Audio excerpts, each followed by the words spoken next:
welcome to First Four's Game Plan to discuss all the Premier League action. We have with us our football expert Rohan Gavaskar. Hi Rohan, welcome to the show. Hi Zenia, how are you?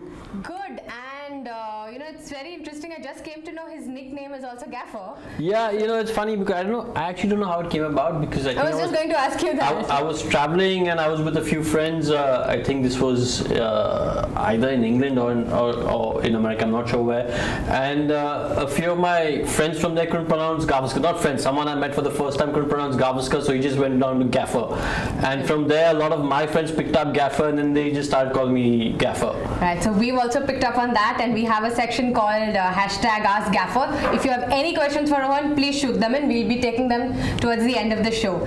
But before we move on to the Q&A, I have a few questions for you, Rohan. Yeah, I'm not looking forward to your questions this week, Zina. I'm not looking forward to them. But you made certain predictions. Well, we've been saying that one of the Manchester clubs are going to do well. Really bad time for both. A horrible time. I mean, at the start of the season, I said the trophy's going to be back in Manchester. Look, the way Manchester City started, you would have thought they would sort of walk away. After the first 3 games, there were 9 points between 3 wins for City and United. But it's all gone a little awry for both these clubs. But look, I still think Manchester City have the best chance. They're still favourites in my opinion. Liverpool are playing magnificent football. They're playing attractive football, effective football. They're getting the points on board. But Manchester City at the moment, over the last few years, if you have a look at the record, they know how to win championships. They know how to win the league. Liverpool haven't done that for a long time. The one time that they got close to it with the famous Gerrard slip, it went wrong for them.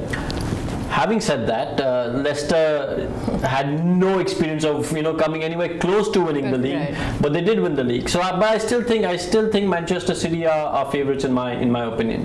Right, and going to the other favourite Manchester club, I must say that this was the standout game for the kind of performance Chelsea put in. 30 seconds in and the game you were hooked onto the game. No, you weren't hooked onto the game. At 30 seconds, you knew the game. United had to change the game plan because the way they set their team up with Fellaini, Pogba, Herrera, you knew they wanted to do what they did against Liverpool, like set up a really good defensive platform, and then maybe in the last 20-30 minutes be a bit more aggressive. They also had Martial to bring on. They played Jesse Lingard on the wing for more pace. That was the game plan. But once you go 1-0 down in the first 30 seconds, big defensive mistake. No communication between Smalling, Blind and David De Gea. You could say all three at fault to a certain extent. Could David De Gea have stayed on his line? He could have. But communication mistake, communication gap there, and that resulted in Pedro scoring goal in 30 seconds. And after that, you always knew it was a mountain for United to climb because Chelsea had the fresher legs. United had played 3 games. They had played on the Monday. Right. They had played Monday night football. Not like on a Saturday or Sunday. They played Monday night football, then the midweek game Thursday at Europa, and then again on Sunday. So no real tired legs, tired minds. It's not an excuse. It's just what it is. Chelsea though had like a week to prepare, so you knew they were going to be much quicker, fresher legs, more energy, and when you know that's the case, as a team, as United, you would want to set up a good defensive platform, go there for 50, 60, 70 minutes, frustrate Chelsea, frustrate the Chelsea fans.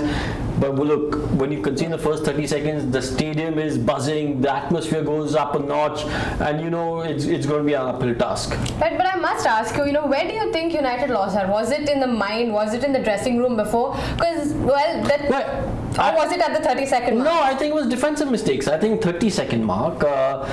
If you have a look at the stats, and especially if you're playing fantasy league football, you'll see that Courtois made more saves than David De Gea. He made more saves. That's not to say that United played well, or this was an unfair result. This was an absolutely fair result. Chelsea outplayed United. But having said that, defensive mistakes, and sometimes that happens.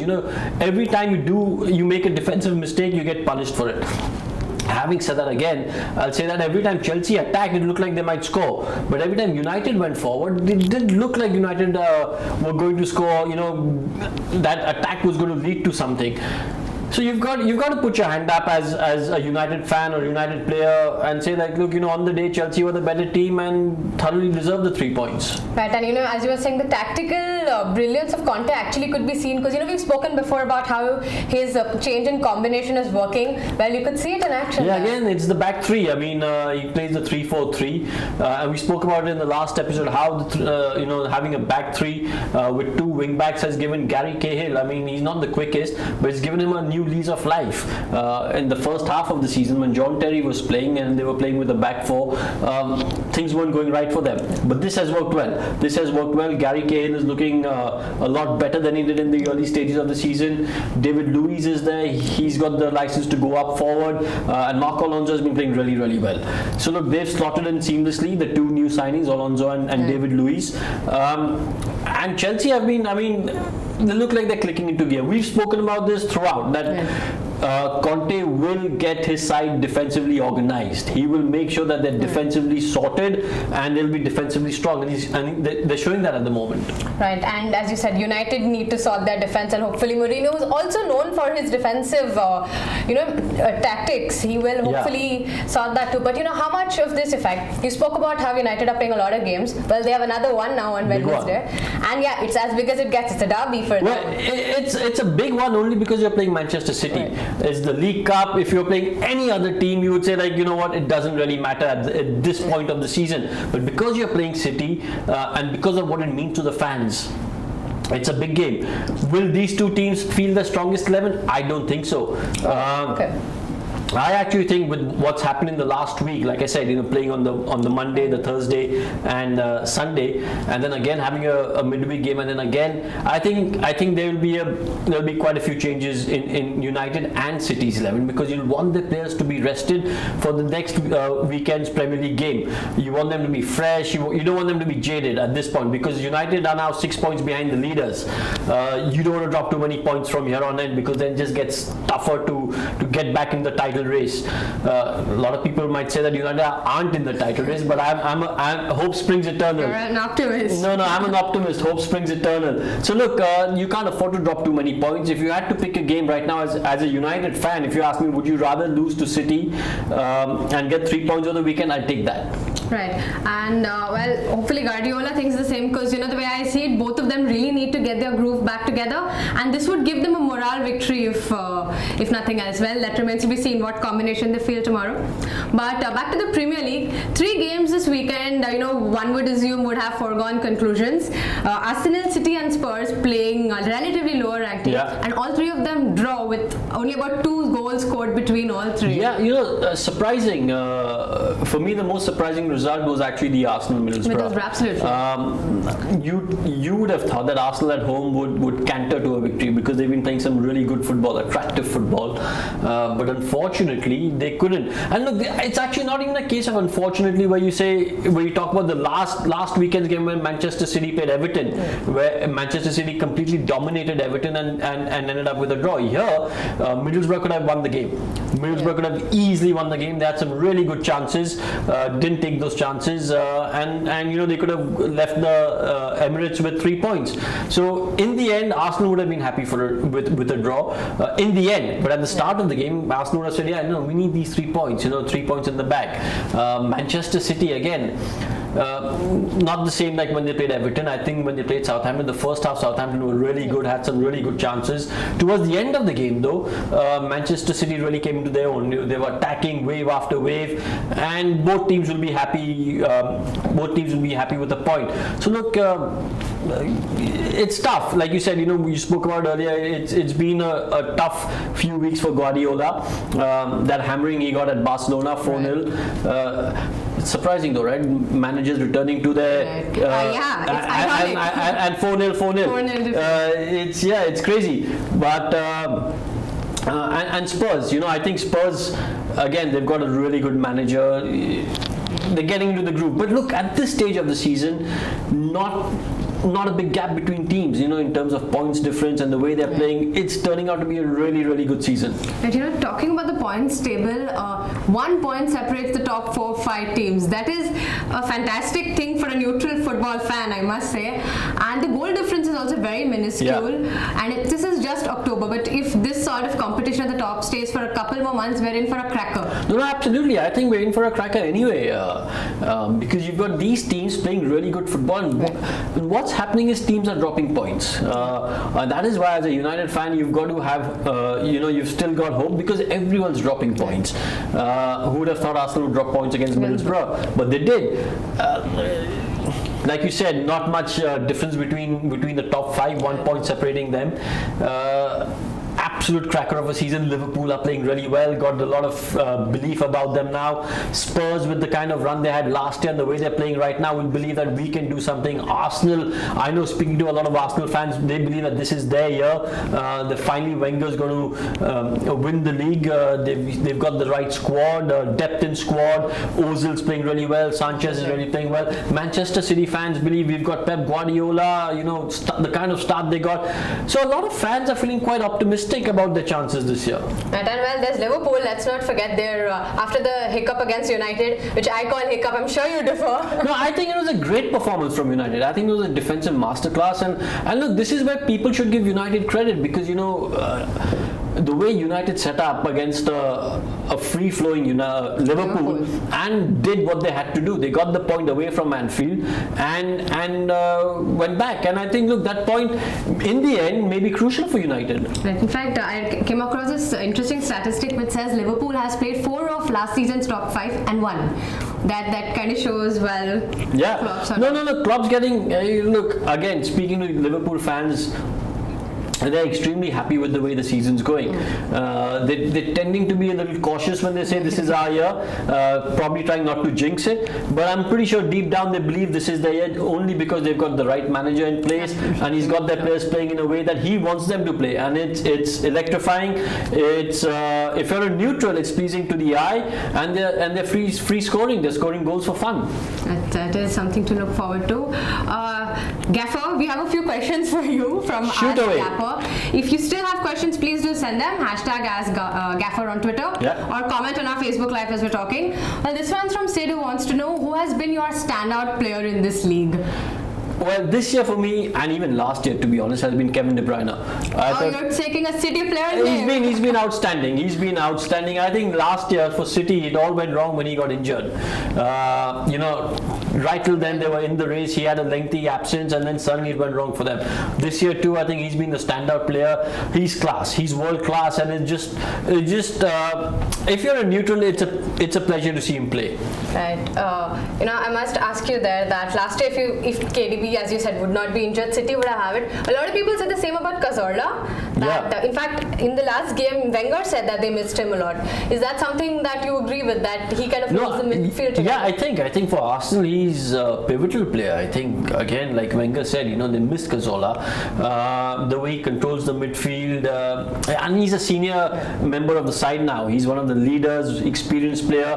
I think they definitely missed him. I think, again, each team has that 2 or 3 players who are really key to their chances.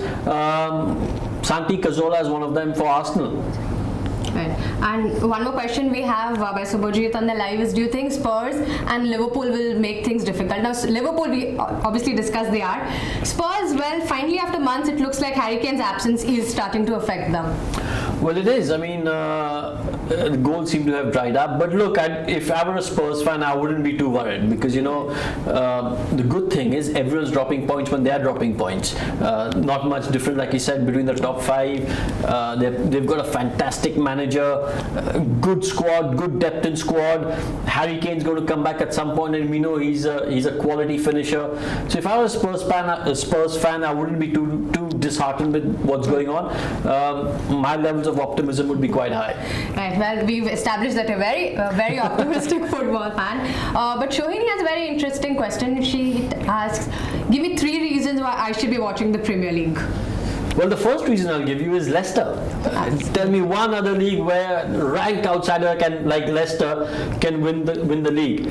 5,000 to 1 outside. That were the odds. They won the league. No other league in the world can give you a team like Leicester to win the league. I think so. My first reason would be Leicester. Second reason, Manchester United, best club in the world. You want to watch the best club in the world. The third reason is something that we've spoken about already on the show, is that the fact that at this stage you've got 1 point separating the top 5. I mean, that's a closely fought league. I mean, that's the league where you're thinking anyone can win the league. The excitement, the drama, teams picking up points where they shouldn't, dropping points where they shouldn't. It's got everything that you want to watch, plus good quality football. So yeah, 3 reasons there to watch the Premier League. There you go, Shohini. You have your answer. Speaking of last year's champions, Leicester, they were very comprehensive against Crystal Palace. Okazaki sort of making sure that they don't miss Kante a lot, which they already are, but we're trying to fill in those boots. But big boots to fill. No? Big boots to fill. I mean, far more knowledgeable people than me have said that the biggest miss has been N'Golo Kante. I mean, Gary Lineker said, like, was he the big difference between Leicester of last year and the Leicester of this year? He's a magnificent player. We saw that again this weekend when he played against Manchester United. Yeah. But look, there's no doubting his quality, and the fact that if a player like Kante leaves, you're going to miss him. No matter if he leaves Chelsea tomorrow, Chelsea will miss him. So it's undoubtedly that Leicester will feel his absence, but they've done well. I mean, look, I think they've got their priorities spot on this year. They're focusing on the Champions League. They've got a better chance of winning the Champions League than the league this year. And we've seen that. But this question, speaking of Kante, this question's from me to you, Gaffer. In the battle of the midfield sort, if you couldn't see the United one, but Kante seemed to be, basically overshadowing Pogba. There, I said it. Well, no, look, I think the problem is, I think Mourinho doesn't know what is Pogba's best position at the moment or how to fit him in. And he'll sort it out. Mourinho will sort it out, because Mourinho is too good a manager not to sort it out. I think these are problems where he's just come in, new squad, new players, trying to fit them in. Again, like I said, as a United fan, you're hoping at some point he'll get it right. Look, Pogba is a tremendous talent. Everyone knows that. Even if he doesn't get it right for the first 6 months, as a United fan, you've still got to support him. You still got to, you've got a fantastic player in your side, and he's going to come good at some point. I know there's a lot of pressure on him because you've paid 90 million for him, but that's not his fault that you've paid 90 million for him. You feel that he's worth 90 million, and you've paid 90 million for him. He will come good. He will come good at some stage, and he'll be magnificent for United. He'll be, if he stays for United for another 10 years, he could go down as an all-time great at United. Well, wow, that's a strong prediction to make. Well, we'll see that. But you spoke about the Champions League, and we have a question in from Ananya saying that who are you backing in the Champions League this time? Well, who am I backing?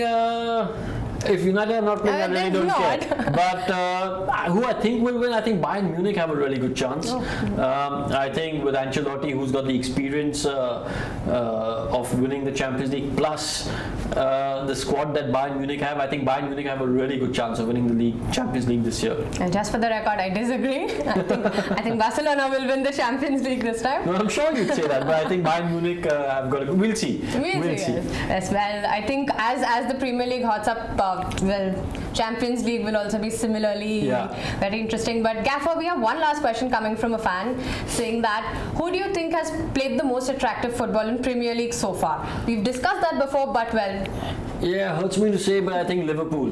Heavy metal. Yeah, I think they've been fluid, they've been fast, they've been free scoring, they've been fantastic. Hurts me to say it, but Liverpool have played the most attractive football in the Premier League so far. Right, and I am in complete agreement. I think Liverpool have been absolutely fabulous.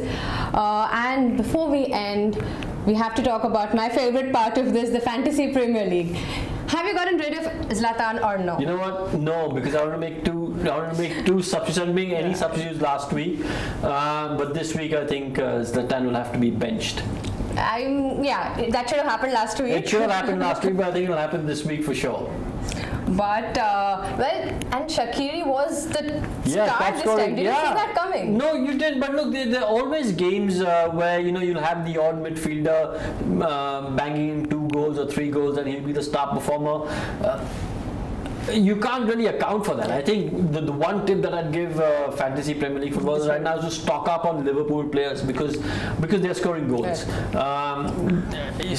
Midfielders, and the thing is with Liverpool, you've got your midfielders scoring goal with Mane, Coutinho, and Firmino. So that gives you more points. So I'd stock up on the Liverpool midfielders right now. Right. I think I will keep that in mind. Lallana should be as well. Absolutely. Should be my pick. Yeah. And to discuss more, we will meet again next week. Let's see how this week with the League Cup and the Premier League pans out for Rohan's favorite club and our favorite league. But for now, thank you for tuning in for all your questions. Don't forget to like, comment, share, and ask Gaffa. Thank you.